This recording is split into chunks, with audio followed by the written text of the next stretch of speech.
So, hi, Will. Thank you for joining me to talk all things the group. How are you? Yeah, lovely. Thank you. Really excited for the end of the month.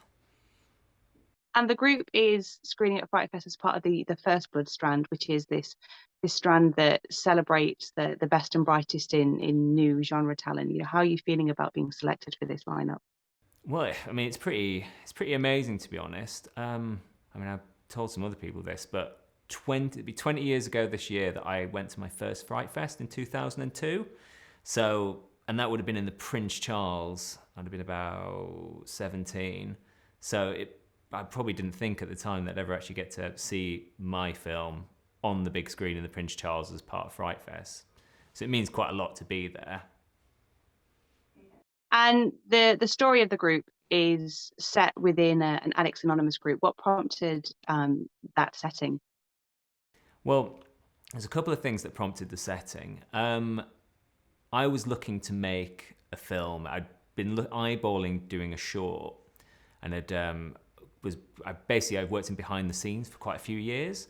So I've amassed quite a lot of like favors from various bits and people that have worked for us over the years. And I was like, well, if I can get all the kit together, we could have a bash at making a short. And I was chatting to a friend of mine who does a web series over in Australia, and I was like, I'm thinking of doing a short, and I've managed to get some kit together, and we'll do this in like a single location. And he said, well, if you're gonna get everybody together for a week to make a short, and you're gonna get all the equipment, and you're gonna spend money like getting everything to the location, he said, why don't you just turn it into a feature? And immediately, as soon as he said that, I was like, well, yeah, of course. So I started thinking of like locations that would suit themselves to sort of a contained, like high pressure, like thriller. Um, and that led me to sort of support groups. Now I've had family members that have been to addiction support groups, and I've been with them. And the sort of interesting places in terms of like the dynamics of like a group situation. You get a lot of people that are basically from all walks of life, but they've got this one thing in common, which is their addiction. Now, sometimes they don't like each other, but they do have this sort of shared experience. So it's an interesting kind of like sort of situation, quite tense. There's sort of backbiting, there's romances, there's all this stuff piled in. And then, you obviously can take a situation like that's already pretty intense and throw a gun into the mix. And it's like, wow, okay, you've got yourself a real like high pressure situation.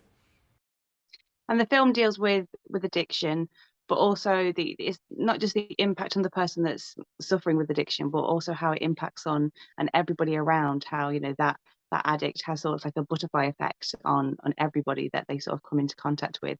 And did you have to do much research then into addiction and its effects? I mean, like I said, I have some first-hand kind of family experiences with addiction and the effects, and that I suppose that's where a lot of that kind of came from. Like, I'm familiar with that, the sort of like cost that it can like wreak, not just on the addict themselves, but on their families. Having spoken to these people, I kind of managed to look at both sides really. Um, I mean, it's quite an interesting thing, addiction, because it's quite a lot of emotions quite high on both sides. But really, the point of like support groups, the point of like addiction rehabilitation is you're looking at effectively taking someone who's suffering from like if we're going to look at it bluntly, like it's an illness, it's a sickness, and how responsible are they for their actions when they're in the grip of it. Now, obviously, the rehabilitative process, you're taking a person and you're effectively, it's almost like turning them into someone else. It's like a transformative process. They have to come out the other side and they have to reckon with the things they have done. Now, my thinking was like, but where does that leave the person who feels they have been wronged? Like, you have to seek forgiveness as an addict as part of your recovery, but you might just have to live with the fact that people don't want to forgive you. They might not be able to accept that you've changed and that you've moved on. Grief, by its very nature, is very like static.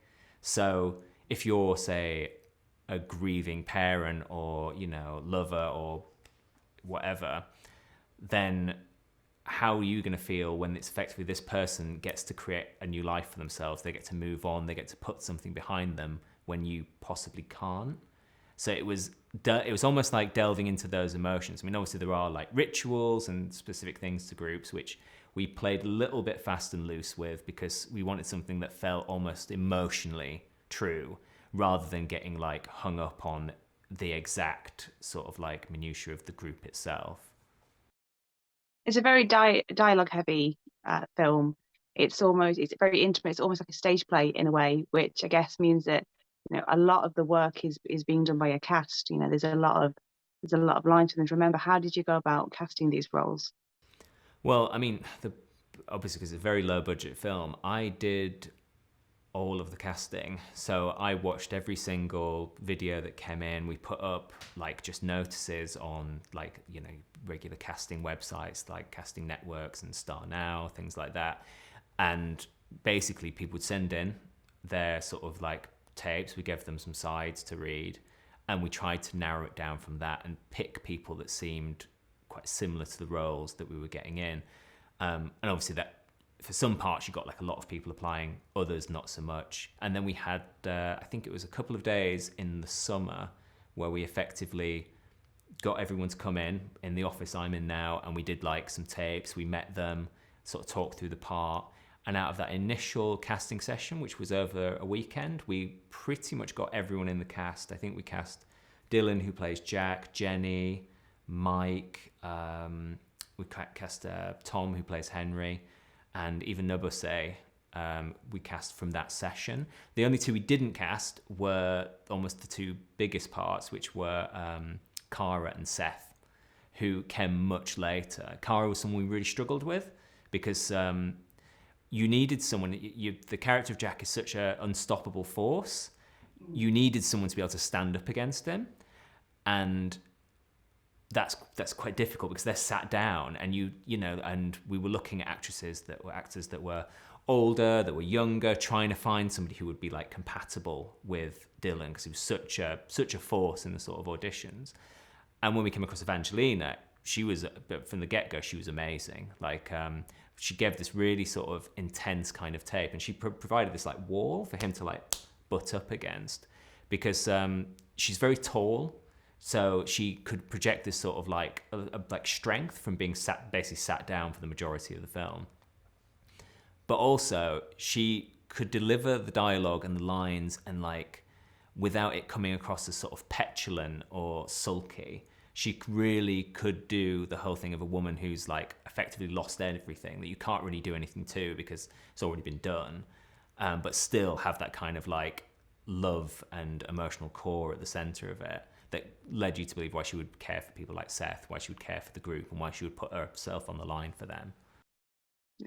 I guess similarly as well, the one location, it puts some constraints on what you can do with a camera. How did you set about, creating your visual language so that it was as engaging for the viewer, despite it only being in like one room for most of it? Well, the location was a community centre just outside of London. And we purposely looked around for somewhere that effectively ticked all the boxes. We knew what we needed. We knew we needed a basement room. We knew we needed the roof, a flat roof, which obviously I think the only real reference I had for that was The Room, which isn't, sort of probably not what you really expect when you're looking for influences for your low budget indie film. And we quickly found that with the help of a location manager. But getting into the space, like it needed quite a lot of dressing to turn it from kind of like an everyday like community center into like the space where we were going to spend a lot of time. So our set dresser May was like prefabricating stuff, putting up like boxes to cover things and trying to sort of create the space. Meanwhile, our DOP Andy, we basically knew a lot of it was going to take place in the circle. So we concentrated on lighting that by essentially strung up polyboards from the top of the shot.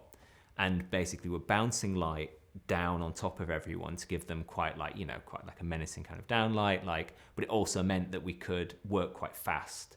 And that was kind of the key word for this. We only had initially 12 days to shoot.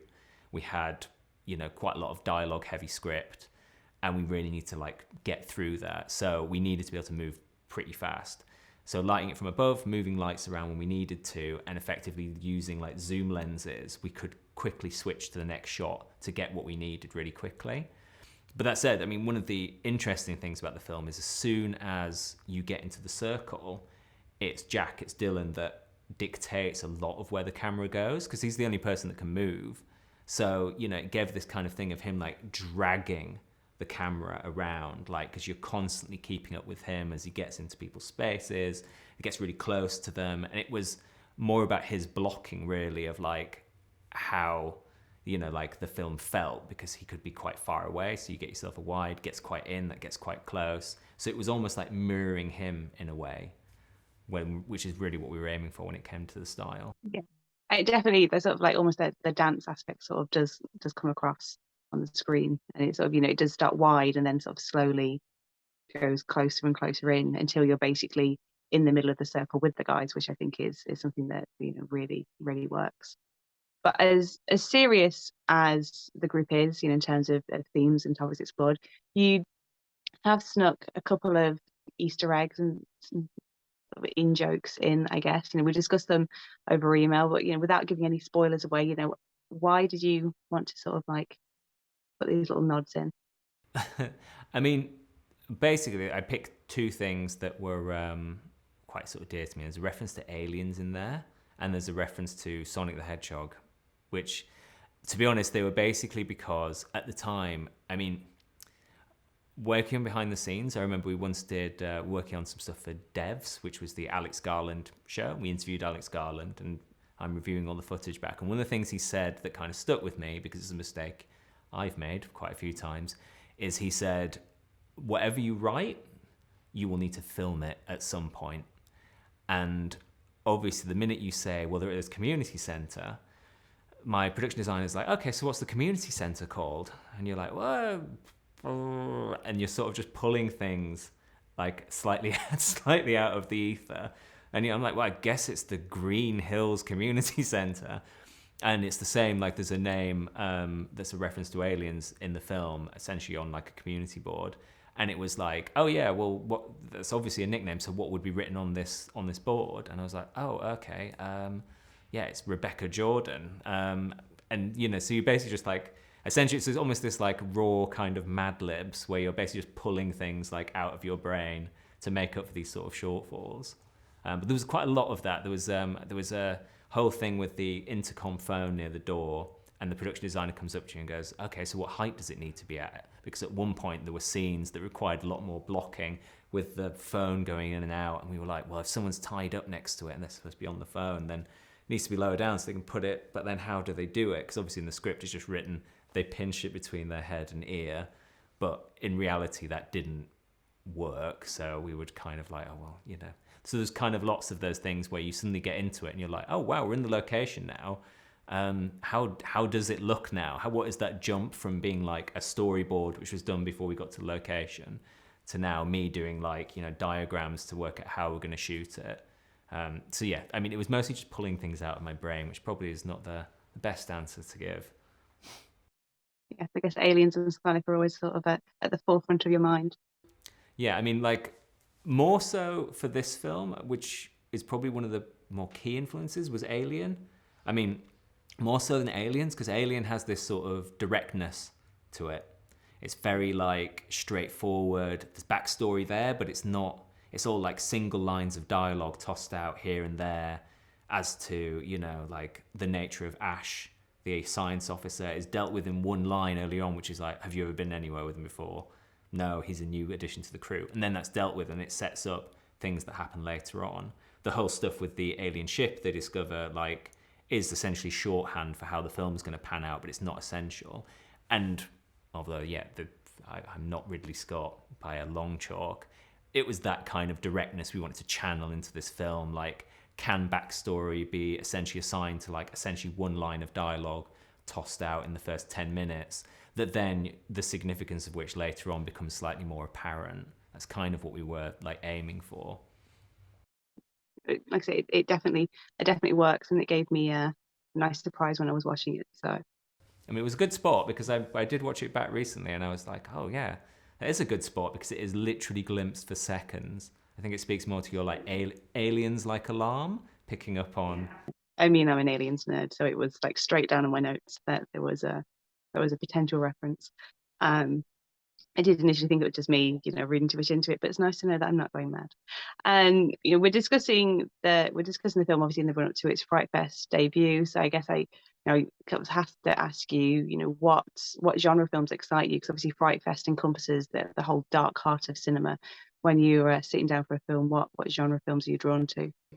I mean, I have been going to Fright Fest, less so since I had kids, but I have tried to go like every year since I initially went. So I've always been drawn to horror, which is taken as a given. I suppose at the moment, I've been trying to, over the past sort of year, I had a young son who was not sleeping, so I would stay up and I was working my way through the Criterion Godzilla box set of all the Showa films, just to sort of like idly whilst feeding, which has been, my little genre delight. Recently, I sort of managed to catch up with a few friends, and I do like little film weekends where we get together and sort of blast through the stuff that we haven't done. And last year we had quite a good year. We did Titane, which I loved. I sort of a pseudo animation called Violence Voyager, it's like a Japanese cardboard cutout almost kind of animation. It's absolutely fantastic. And what did I watch recently? I managed to catch up on the big ones like Scream 5. Are we on? Scream 5, Candyman, the remake of that. Just at the moment, I'm kind of in a weird place that I was when I was younger, where all of a sudden it feels like there's a lot of stuff for me to watch, as there was probably a period where I was probably more on top of everything. Whereas now, like any free moment I get, I'm sort of bashing through stuff. But I'm quite excited for this year. I mean, I'm hoping to see Dark Glasses, the new Argento, when that comes. I'm really excited for The Lair, and I've got plans to basically do the day pass on the Sunday. So really looking forward to Wolf Manor as well, because Dominic Brunt championing the northern genre filmmaker. So it'd be nice to see what he's come up with. And obviously, there's so many films on offer on Fright Fest. Why should the audiences sort of take a chance on your little film? I mean, listen, The Group. I mean, it's a film I love dearly, especially since it's my first one. I think it's a really like solid, like violent thriller that you don't get to. I mean, at least in mainstream cinema, you don't get too much of anymore. We want something to be like short, punchy, direct, and really kind of like challenging in quite a lot of ways. Like it's not a film that gives you easy like moral answers. There's a lot of like questions. There's a lot of moral questions that people come out of the film with about like where they stand and who's right and who's wrong. Can you ever seek redemption? Like how far could someone go to punish someone else? Like, there's a lot of questions that are asked through the film. We don't give out easy answers. So it's got quite a challenging kind of edge to it. But even on the surface, it's just a kind of fast-paced, punchy thriller that has like directness to it that I think quite a lot of people appreciate. And have you had a chance to think of what you might like to get involved with next? I have got a few projects on the boil. One of them's sort of based on my behind-the-scenes kind of experiences. A sort of almost like a 90s like psycho thriller called The Method, which is based around an actor that is hired to play a woman's husband, and obviously the lines between kind of like performance, real life get kind of blurred, and it almost starts to sort of mirror kind of single white female situation, which is something I'm very interested in putting on as my next feature. Definitely. But I wish you best of luck with the Fright Fest debut. Okay, thank you very much, Kat. Take care.